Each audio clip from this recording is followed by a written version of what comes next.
Why? Why? Why, America? Why? There's a saying that is always said among some of the poor people, especially some of the rich people that say this. And it just pains me when I hear it. It pains me. The idea that this is the famous saying of, if you do what you love, you'll make money, and the money will follow.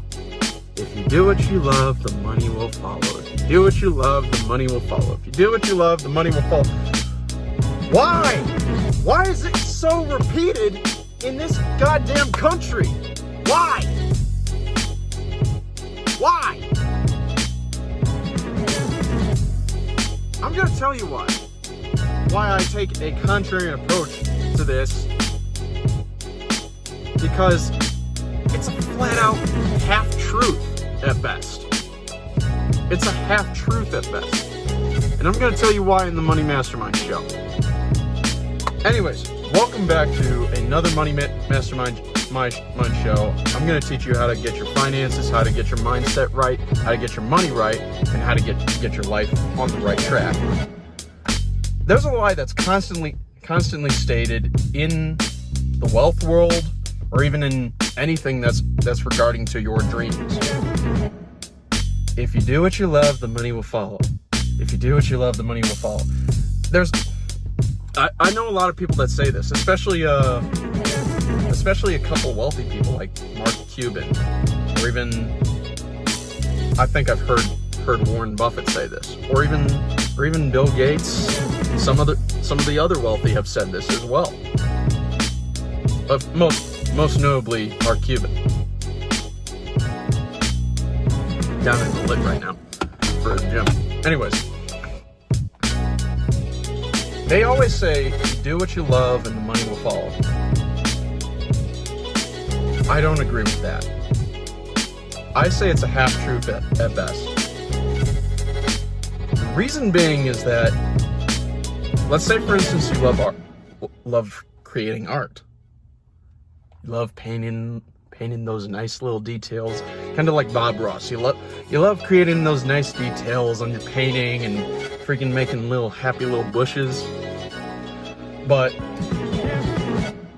you try to go to some of the wealthy people to sell it, and they don't like it. So where's the money in that? Or even as a cook, you like cooking. You just go in your house, you cook, you enjoy your family and all that, and then you try to take your skill to the marketplace, and you're not doing well. And then you're left with the question of, well, why am I pursuing my passion? I thought if I pursue my passion, I'd make money. I thought the society told me that if I follow my passion, I can make money because it's something that makes me happy. Well, yes, it can make you happy, but here's the thing. I take a caveat to the idea of do what you love and the money will follow. Here's my saying. Do what you love, but be prepared to do the things that you hate to get the money. Here's the reason why. If you're an artist, for example, and you're more of an introvert, you're going to hate selling. Some introverts are really good with selling. But there are some introverts that don't like being around people. And they're more in tune with themselves. Some people don't like being around people, and it sucks. So, here's the problem. You can't sell if you're not good with people. You have to be willing to go out there and actually meet people. You may hate it. You may not want to do it. But if you want to make money, you better start learning how to sell. The same thing with cooking. you're gonna have to go to restaurants and say, oh well, I've done these things. You gotta sell the employer on your cooking skill. Excuse me. You have to sell the executive chef. You gotta sell the employer on how good of a chef are you. And not only that, if you want to be an executive chef, that takes a lot more skill. That takes a lot more personality. That takes a lot more rigidness from you. Because here's the thing, as an executive chef, you're essentially the final line of defense between good food and bad food.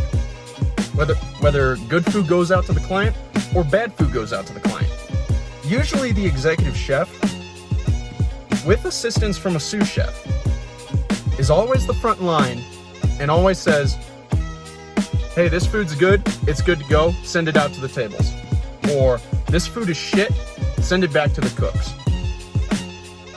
That's literally their job. They make sure the fucking kitchen is running 100% efficient and is delivering only quality food. So, and especially to the point that if you're an executive chef,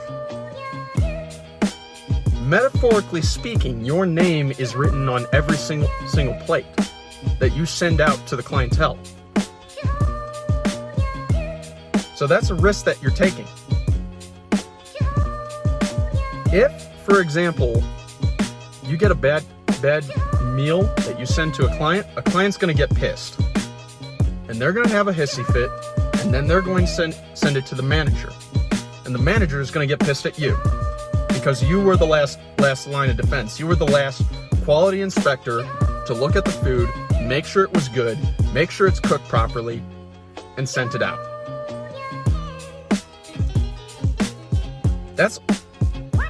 You gotta be prepared to do that. You gotta. For me, for my business, I make sure quality is instilled in myself. And if I have employers, when I have employees, I'm going to instill quality in them.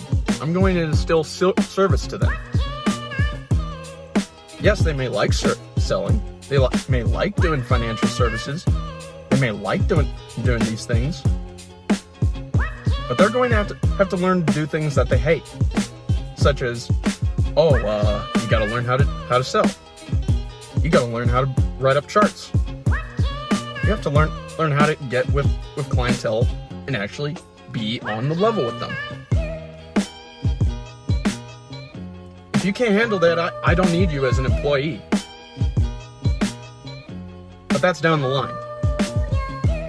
But speaking onto that, you gotta be prepared to do things that you hate. If you want to be an author, sure, go for being an author. If you love writing, go for being an author, definitely. I've done it before. I'm a published author right now with Be Like the Rich on Amazon right now. Go on and get it. But I love writing. I love it. It's just when I prolong the process, I start to hate it. And I have to keep on continually thinking of concepts to make the book look good. To make the book actually flow better. I have to fucking proofread. I have to send it to editors. I have to take commissions out of my books that I sell to publishers. That's the thing. I have to sell to publishers. And that's the thing, people. You gotta do what you hate. If you hate selling, you better shape up real quick. If you hate writing, but love selling books, shape up real quick if you want to be an author. Or even, I don't know, you go to the gym. You love what everybody does. You love the results. You love the muscles that you get. But you're gonna hate doing the process. You're gonna hate lifting heavier weights every single time. You're gonna hate the reps. You're gonna hate the sets.